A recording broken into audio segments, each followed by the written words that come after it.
कार्यक्रम के इस भाग के प्रायोजक हैं फाल्कन मिशन स्कूल, शिक्षा के क्षेत्र का एक अग्रणी नाम, 25 वर्षों से शिक्षा के सेवा में अग्रसर। नमस्कार, व्योम टीवी के पेज पर मैं उमेश शर्मा आपका स्वागत करता हूं। अभी एक कोर्ट करके राजनीति में झारखंड के अंतर्गत एक सेंटेंस चल रहा और सोशल मीडिया पर बड़ा वायरल है। हम तो भाई इसी पहचान से अंदर आए हैं, तो अंदर भी थोड़ी बख्शेंगे। हमारे साथ हमारे समय में कोई कटौती करेगा, हमारे साथ कोई अगर ज्यादा करेगा तो हमने बख्शने वाले हैं, चाहे वो कोई मंत्री रहे चाहे वीआईपी रहे, वही हमने कहा। हम इसी तरह से राजनीति कर यहाँ पहुंचे हैं और चाहे मंत्री रहे चाहे संतरी, मुझे कोई रोक नहीं सकता। यह कहना है और यह कथनात्मक तरीके से बात रखा गया श्रीमान डुमरी के विधायक जयराम महतो जी के द्वारा। चलिए, बहुत बड़ा स्पष्टीकरण बिना बताए आज एक सेंटेंस के साथ आपके साथ शुरू करेंगे खेल कोसी में।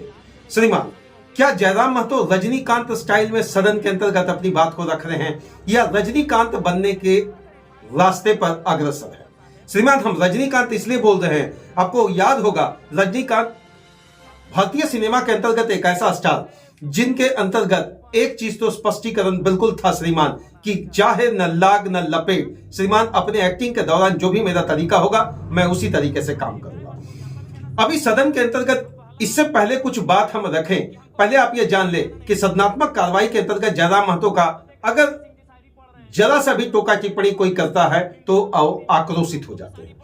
वो आक्रोशित होने के पीछे का उनका रीजन यह है कि श्रीमान आपको मिलता है 15 मिनट, 20 मिनट, 25 मिनट, 30 मिनट और मुझे मिलता है 1 मिनट, 2 मिनट, 3 मिनट, 4 मिनट। उसमें प्रश्नों को बेहतर ढंग से रखना होता है, संसदीय मंत्री से सवाल जवाब करना पड़ता है, संसदीय क्षेत्र की चीजों को जानने का कोशिश किया जाता है, विधानसभा के क्षेत्र में पड़ने वाले क्षेत्रों का क्या कुछ समीकरण होगा बजट के माध्यम से, ये सारे प्रश्नों को पिछला या भूतकाल हो या वर्तमान काल हो या भविष्य काल में की जाने वाली योजनाओं की जानकारी की लेन देन की जाती है। श्रीमान, बस इतना ही बात था। इस बात को जैसे क्वेश्चन के रूप में जयराम महतो रख रहे थे, लेकिन इसी दौरान श्रीमान कहा जाता है ना, उनका कहना है, मेरा चैनल इसकी रत्ती भर पुष्टि नहीं करता कि डॉक्टर इरफान अंसारी, गिरिडीह के विधायक सुदीप सोनू और जी हां श्रीमान संजय यादव विधानसभा के इस सत्र में तूतू मैं देखा गया। अब ये तूतू मैं क्यों देखा गया? अपने स्टाइल में जब उन्होंने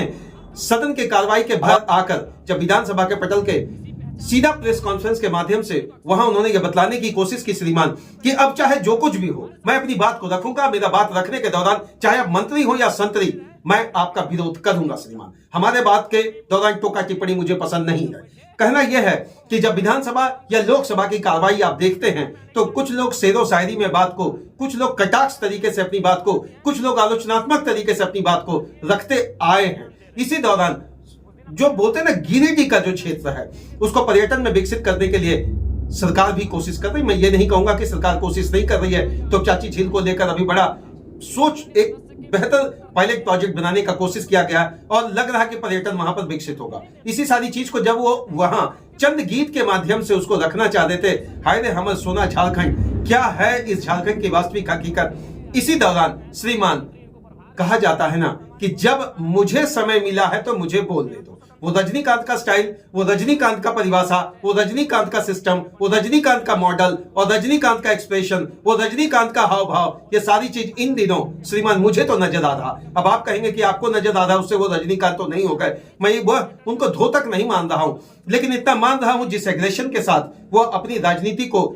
इस जगह तक पहुंचाए हैं, उसमें एक चीज तो साफ झलकता है, मुझे बोलने दिया जाए। जिन मुद्दों को लेकर आज तक गौन रखा जाता था, जिन मुद्दों की कभी परवाह नहीं की जाती थी, उस विश्लेषणात्मक पटल पर जहां पर उसको सब्जेक्टिव टू सब्जेक्टिव के साथ एक्सप्लेनेशन दोनों जरूरी है, इस सब का उन्होंने बिल्कुल बारीक ढंग से मेंशन किया कि if there is a prominent statement and the question are when I am asking to someone, then this is the conceptual statement that he has to reply. And if you give them a little bit intervention, no doubt I will not accept at any cost.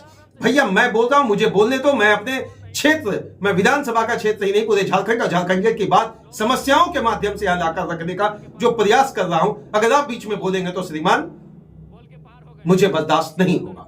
अब बात है कि doctor Irfan Ansari हो, क्या अभी जिस तरीके से वित्त मंत्री साहब गए हैं अपना इलाज कराने के लिए, मंत्री साहब की तबीयत बिगड़ी हुई है उस जगह पर कार्यवाहक के रूप में जब अपना काम कर रहे, तो क्या आपको लगता है कि उनको भी जवाब देना चाहिए या नहीं देना चाहिए? श्रीमान देखिए, ये सदन है, सदन के अंतर्गत हमारी और आपकी समस्याओं का विवरणात्मक तरीके से वहां परिचर्चा होता है। केवल परिचर्चा करने से समस्याएं खत्म तो नहीं होगी, उन समस्याओं पर धरातल पर लाने का काम किया जाना है। लेकिन सदन जिस तरीके से गरमाया है, एक तो बात सही है, 81 विधानसभा के अंतर्गत डुमरी का एक विधायक से प्रश्नकाल जब होता है या डुमरी के विधायक जब प्रश्नकाल करते हैं तो सभी विधायकों का कान खड़ा रहता है और उनके दिमाग में एक चीज जरूर घूमता है कि श्रीमान जवाब तो देना पड़ेगा। जवाब इसलिए देना पड़ेगा क्योंकि इस बार न लाग हो रहा, न लपेट हो रहा, न पक्ष हो रहा, न विपक्ष हो रहा, और झारखंड की बात करने के लिए केवल सदन बना है। और सदन के अंतर्गत पानी, बिजली, रोड, नली, गली, स्वास्थ्य, चिकित्सा, अगर इन चीजों पर बात नहीं होगा तो क्या शेरो शायरी करके श्रीमान वहां समय बर्बाद किया जाएगा। आप हमारे माननीय हैं, आप समाज के माननीय हैं, आप देवतुल्य हैं, देवतुल्य आप जनता को कहते हैं, लेकिन जीत जाने के बाद वही जनता आपसे यही गुहार लगाती है, हमारे क्षेत्र का कर दे विकास। बहुत बहुत धन्यवाद जयराम जी। क्या है आपका स्टाइल मैं नहीं जानता, क्या है आपका स्टाइल कौन नहीं जानता, क्या होगा आपका प्रश्न पूछने का अगला कंसेप्चुअल थॉट ये मैं नहीं जानता, लेकिन मैं एक चीज जानता हूं कि धरातलीय स्थिति में जिन मुद्दों को लेकर कोई भी विधायक रख रहा, अगर आप उसमें से बेहतर कर रहे हैं तो यह प्रश्न लाजमी बनता है और आप लगातार प्रश्न पूछें। हम तो पूछेंगे कि पेज से तमाम अन्य मंत्रीगण या विधायकों से भी यह सवाल होगा कि अपने क्षेत्र में पानी, गली, रोड, बिजली, स्वास्थ्य, चिकित्सा से निकलकर अगर बड़े फैक्ट्री और इंडस्ट्री को यहां सेटअप करने की बात अगर एक बार सोची जाए, अगर उन सारी चीजों की बात सोची जाए जहां पर आम आदमी चारपाई पर, जी हां, आम आदमी चारपाई पर लेट कर आता है इलाज करवाने के लिए, वहां एम्बुलेंस कब मिलेगा, जहां हॉस्पिटल कब चालू होगा, ये सारी मुद्दे तो इतने ज्यादा हैं, इतना ज्यादा झारखंड में समस्या है कि यह बताने की चीज नहीं है। यदा कदा 20-25 वर्षों के अंतर्गत जो काम होना था जिस स्पीड से नहीं हुआ, लूटता झारखंड, कराहता झारखंड, लूटता झारखंडी, कराहता झारखंडी, यह कहते कहते हम लोग भी थकते जा रहे हैं। तमाम बहुत सारे पत्रकार बंधु या मीडियागण इस तरह की समस्याओं को आपके तक प्लेटफॉर्म पर लाकर रखते हैं, लेकिन क्या रजनीकांत का स्टाइल आपको भाया या नहीं, ये जरूर कमेंट बॉक्स में बताएंगे। बहुत बहुत धन्यवाद। जोहार झारखंड। झारखंड की राजनीति किस तरीके से कहां जाएगी, किस कोने पर जाकर रुकेगी, यह तो परिणत और परिणाम के साथ इसको देखा जाएगा। लेकिन एक तो बात सही है कि श्रीमान सदन बना है सदनात्मक कार्रवाई के लिए, सदन बना है समस्याओं की कार्रवाई के लिए, सदन बना है परिचर्चा के लिए, और इस परिचर्चा में अगर इस तरह का रूपरेखा दिख रहा है तो थोड़ा सोचनीय है। बहुत बहुत धन्यवाद आप सभी का।